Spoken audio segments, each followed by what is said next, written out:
Hello, everyone. My name is Wes Asmal. Welcome to another episode of Tooways to Skin a Cat, a show where we talk career experiences, entrepreneurship, and investments. The main aim is to show that there's more than one way to be successful other than just climbing the corporate ladder. Now, we are live on LinkedIn and YouTube, and the show will be available on podcast by tomorrow. For those listening on Apple Podcast or on Spotify, please leave a rating for the podcast. So now if you're joining us live, drop a 1 in the comments so that we know we're not talking to ourselves, and drop a 2 in the comments if you're watching the recording. My guest for this week is Robyn Joy London, the founder and managing director of an 8-year-old cleaning company, which she established after managing teams across the country for a very, very large company. She's also a committee member for the Cape Chamber of Commerce, focusing on the Cape Flats chapter.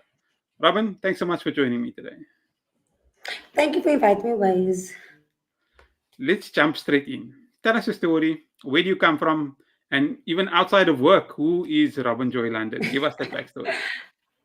Okay, so I'm from Athlone, the deep heart of Athlone. I've lived there my entire life. I moved out of Cape Town or Athlone when I was 21 years old and I relocated to Johannesburg. Then I moved back to Cape Town in 2021. And basically, I'm a local. I went to school in Garlandale High School. From there, basically my journey was my mother had a cleaning company and she started out in 2002. And that is where I kind of started in the cleaning industry. So myself and my siblings would help her on a very, very first contract, which was at the port, Safe Marine Port in Baden Island. And I mean, I was in primary school and we would help her like clean offices and stuff because she couldn't afford to pay for staff. So me, my sister and my brother would help her. So the trick was we would work till 10 o'clock and then we would sleep from 10 o'clock till the next morning whenever she's done because we had to go to school the next day. So that's how the journey started. Basically, what happened was I would help out in the school holidays, get pocket money, and then eventually after I matriculated, I obviously tried different jobs and stuff, which wasn't working for me. And I thought, let me join my mother's company, which was also a cleaning company. And then basically from there, I started working on site. I was also a cleaner myself. I used to clean toilets. So I know from the bottom, I've worked myself up. From there, I went to work on site. I done deliveries, worked front of house, reception work. I done admin, operations, and then eventually I saw an opportunity for me to go on my own and kind of use the knowledge what I've learned over the years, and then started focus on my siblings, and that's now we operating 8 years. And outside of work? Oh, I'm a hiker. I enjoy the ocean and I enjoy hiking. That is my therapeutic place. That is my go-to. And I love also eating and going to restaurants and trying out new food. Now, the business owner landscape in Cape Town is, shall we say, very pale and very male. Yet you chose the path of entrepreneurship in this city. Tell us what motivated you to do so. So when I started Focus, I was actually in Pretoria, to actually be honest with you. And to be very honest with you, when I started entrepreneurship, I never thought it would be where it is today. It was just like, I need to find a hustle and stuff like that. Cleaning is what I know. I'm going to go into it. I never ever expected it to be what it is today. I didn't think I'd be like a leader in the industry and in the space that I'm at. Because when you start a business, you don't think it's going to grow to that. You're thinking small at that point in time and you're thinking, come on, I just have those few contracts. You don't even think it's going to be. Well, I didn't think so. I thought very small. And so when I started in Johannesburg, my first site was in Pietermaritzburg. I will never forget. I actually made a post on LinkedIn about it. I drove 500 Ks to meet this potential client, not knowing if I'm going to get the work. And I will never forget, I was going to get into trouble, like because I went for personal and for work. I kind of killed two birds with one stone. I had to do my national site visits and I thought, let me go meet this client also. But I kind of planned my trips that it would coincide so I don't waste my own, And then it happened to work out. And then I had some sites in Johannesburg and in Cape Town. And then obviously relocated back to Cape Town because Cape Town was still in Johannesburg. So I had to close office there because it wasn't making financial sense to be there. Although there was a lot of opportunity, I think I was too early in the business stages for me to have grown there. I came back to Cape Town because obviously my family is here and stuff. And then obviously we just start from one site to the next site and obviously put ourselves out there. And then, yeah, it's just been going good. But a lot of it was based on relationship building, if I may be very honest with you. It's like clients that I've dealt with in the past that know what they're going to be getting and know the type of service they're going to get. And I think that was the most, yeah, that was basically how I've grown to where I am at today. You mentioned Cape Town and Joburg quite often, and most Cape Town people are quite comfortable staying here. Yet you decided. What made you decide to go to Gauteng or move cities? Growth, I mean, a lot of the national offices, if you think about it, we have to be national. So a lot of the national offices, head offices are in Johannesburg. And the big guys is there, they're not like Cape Town. And automatically, remember, Cape Town is further from all the provinces. When you're in Johannesburg, all the provinces are close by. So it made sense for me to be that side. It was easier to like navigate and be like, from an operational point of view. It made sense to be there because from Cape Town, even though Western Cape seems closer, it's actually much further from Durban to Uppington to Nelspruit, Johannesburg, Pretoria. Yeah, I was staying at the time. It was closer to all those. It was all a day's drive. Yeah. Makes sense. Makes sense. Um, just to be clear, so I mean, you've been running your business on LinkedIn for 8 years. So I mean, that's a long time for a new business. Well done. Like many businesses fall at the Thank three, especially that you. 3 year mark. Things get dicey. Something major happens. Can you talk about any major events that might have or huge stumbling blocks in your business that happened and how you navigated them? No, thank you for that. You know what? You took me 3 years. I think I was busy like, thinking about the journey. I think from 3 to 5 years is the most hardest and most challenging time of your business. Because that's the point where it's gonna make or break you. We talk about COVID, the first thing. When I relocated back to Cape Town, to be very honest with you, I was staying with my mom. I lost everything and stuff like that. I had to live with my mother. I had to sleep in the lounge. I had to use my room as an office. So we were operating out of my office while I was living in the lounge, and that happened for 2 years. Eventually, we got enough money to get an office space. I will never forget. It was February when you pay deposit, 3 months upfront deposit. Boom, COVID happened. I was like, "Are you serious?" Couldn't get a deposit back. Anyway, we had to work through it. Yeah, it was very tough. And at the time, people thought, okay, it's COVID, cleaning companies are going to boom. No, it wasn't going to boom because at that time, corruption was a big factor.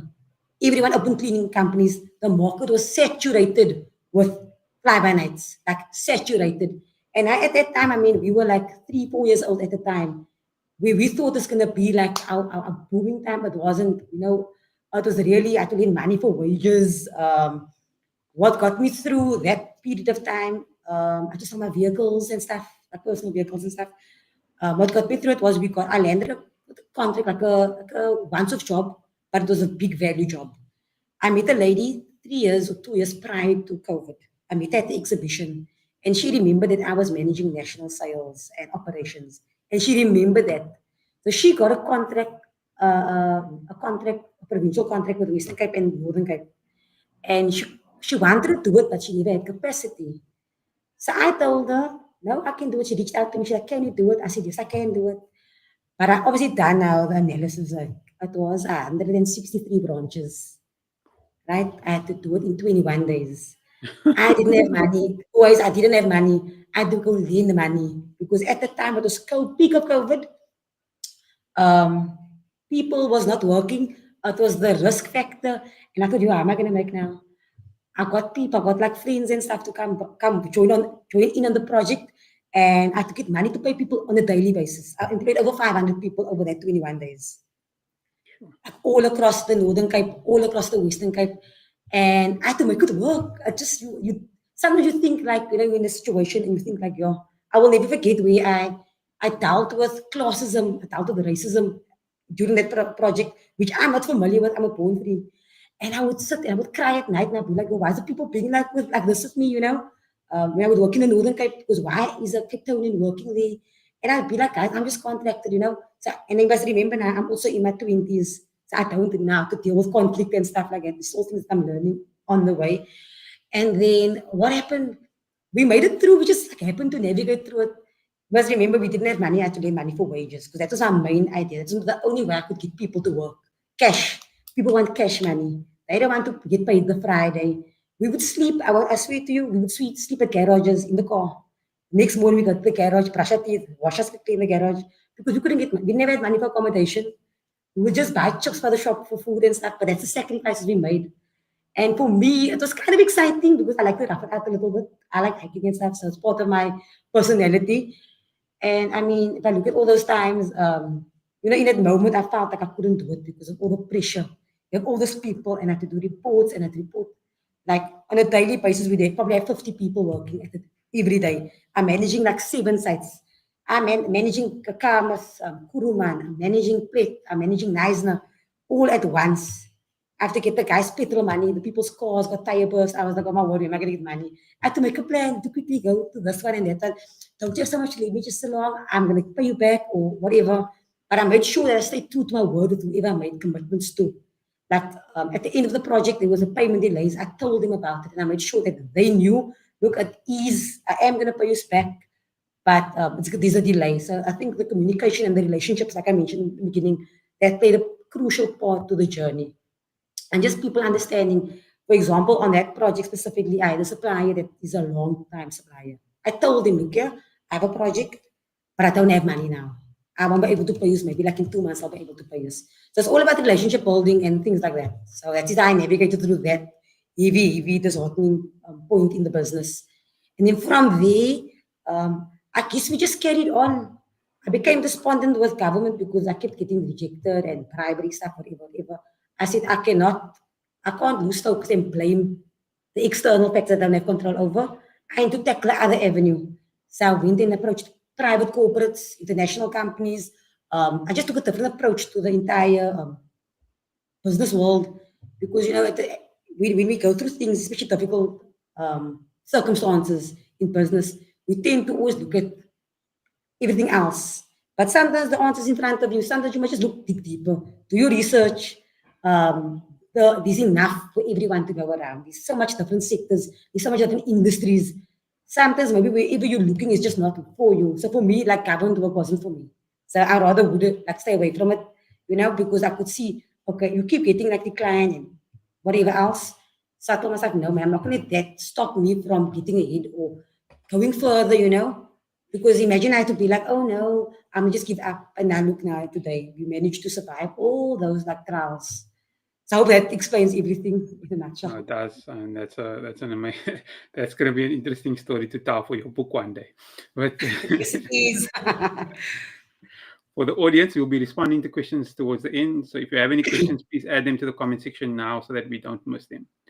I noticed that you're very involved in the Cape Chamber of Commerce, focusing specifically on the Cape Flats chapter. Is it a very active chapter, and are there any like success stories that you can share with us?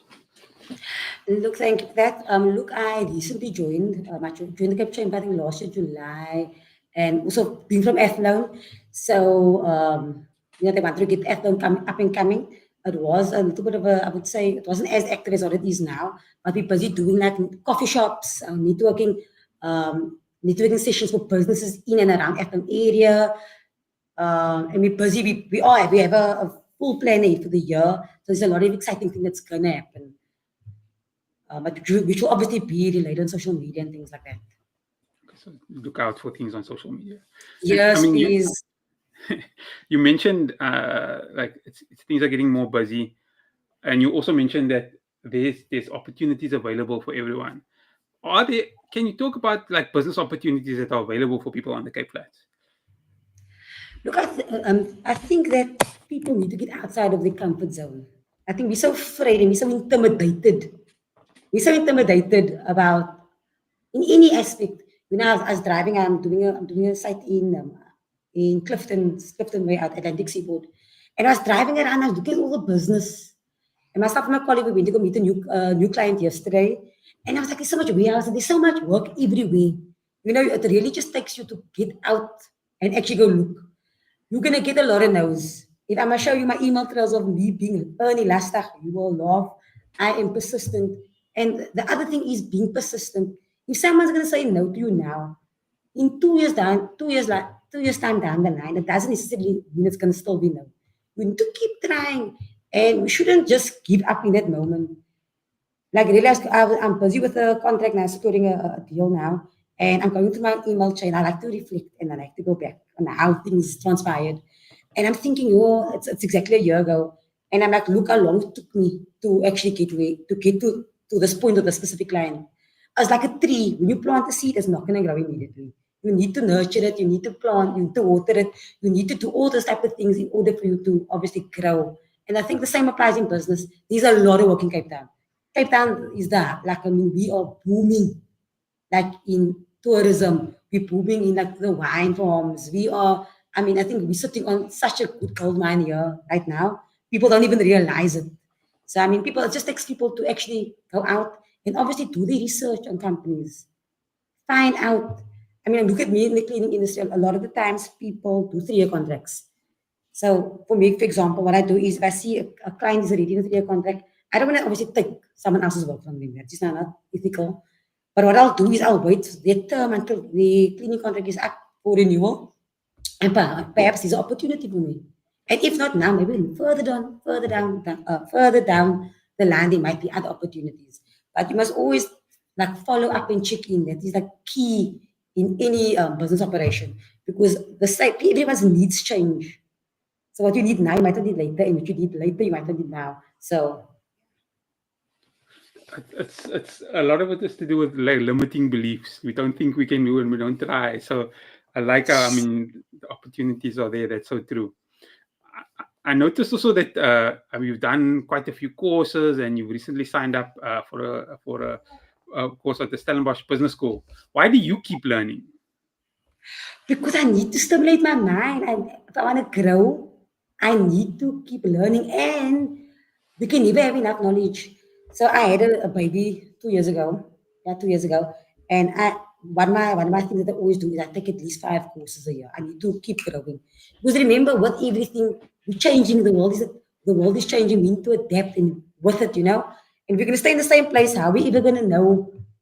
So like with this course, I felt like I was being before I took the course on, I felt like I was stagnating. Like I didn't know where to go to. So I had to do something to help open and broaden my mind up. And I won't lie to you, it's been, even though I only started last week, it's been so life-changing, and I've tried to like implement everything that I've learned like last week. I'm already implementing it into the business now. It's making me see things so much more objectively. And I'm so excited now to even take the business to greater lengths, because I feel like I'm confident now because I have that knowledge. Even though it was only a week, I just feel more confident in what I'm selling, in what I'm doing. And yeah. I'm assuming it helps you stay ahead of the competition as well. You're staying at the cutting edge. No, that's very important. Yeah, it is. As we come closer towards the end of the session, is there anything you'd like to discuss that we haven't discussed yet, or anything you'd like the audience to know? Yes, I would actually. For the younger businesses, I think that like we mentioned at the beginning of the session, as we're busy growing, sometimes we feel like we're not doing enough, or when we're doing too much, it feels like it's a never-ending story. It is a never-ending story. It's going to continuously be like that. And you need to just stick it out, because at the end of the day, now, when you overcome those challenges, you realize that you're actually much more stronger than what you think you are. And when we're in that mode, especially like when bad things happen and we're facing like a lot of trials and a lot of tribulations, we feel like everything is against us. Sometimes it's like a blessing in disguise. It actually molds us to be stronger. And I do some mentoring for like startups, and I always tell them that things can't happen overnight. Sometimes when we get denied opportunity, it's because we're not ready. I have a lot of people that says, yo, you know what? I didn't get this, and they despondent about it. They never got this million-rand contract, whatever. And I tell them, do you even understand how to manage a million-rand contract? Sometimes things are blessings because you don't even understand how you were going to manage it. So maybe it's better. And I mean, this comes from experience where previously I never maybe got something, and now this time around, the second time around, I got it. And I realized, like in retrospect, I'm like, I never got it because I didn't understand, and we weren't ready. The foundation needs to be laid properly before you're gonna boom. And that is like a lesson we need to learn. Like especially the younger businesses, they get up very easily because it's not happening fast enough. But that is the process. It's not going to happen. And what's it saying? Fail fast, full fast forward. Sorry, fail fast, and then the saying that they I know say, exactly what you're saying. Yes, yes. yeah. So And basically, fail like when you forward, fail focus, fast, fail forward. There we go. yes, just quickly, it's gonna happen, and it's not the end of the world. It's, and then another thing that we say is it's a bad day, not a bad life. Things is never gonna be smooth sailing. There's gonna always be hiccups, but it's you that need to take the hiccups and turn it into a positive. Something I learned at campus last week was we have a SWOT analysis. Then we do the TOWS analysis. You take your threats and opportunities, weaknesses and strengths. You turn your weaknesses into strengths. You turn your threats into opportunities. So everything has a positive to it. Same like there's a negative and positive, there's always the other side, like a positive side to stuff. So just apply it into your businesses and take a moment to actually absorb it and reflect, and then, yeah. I like that. Be patient. And I suppose it doesn't matter if you get 20 no's, as long as you get 1 yes after that, that's all that It's matters. true. That's so true. Yeah, I had a lot of no's, a lot of no's. And I think I'm so grateful because I appreciate like what I have now so much, because I think of like times where I could have been like I could have worked for a boss. The stress would have been so much less. I wouldn't have all that pressure on me and all those things. But at the end of the day, it's so rewarding to do something good, to do something impactful for people, especially like in my industry, in the cleaning industry, where people are not seen. And I want to change that. I want to create the other dynamic for cleaners, like completely, where they appreciate it. And I know I have that voice now, like obviously as I've built up confidence and stuff, I have it now where I can be a voice to them, where I can like represent them as an industry. So for me, I'm doing something good. I'm doing something right, and it's for the people. And I think that if I think back, like I could have gotten the job, but then who was going to speak for them, you know? So yeah. I think that's a great way for the show to end. The show has been live on YouTube and should be available on podcast by tomorrow. If you're watching on YouTube or listening on the podcast and you feel this added value, don't forget to like, subscribe, and click on that notification bell to get automatically notified when the next episode comes out. Robyn, thank you so much for sharing your story with us. Thank you for inviting me and for being able to share my journey. Thanks, everyone.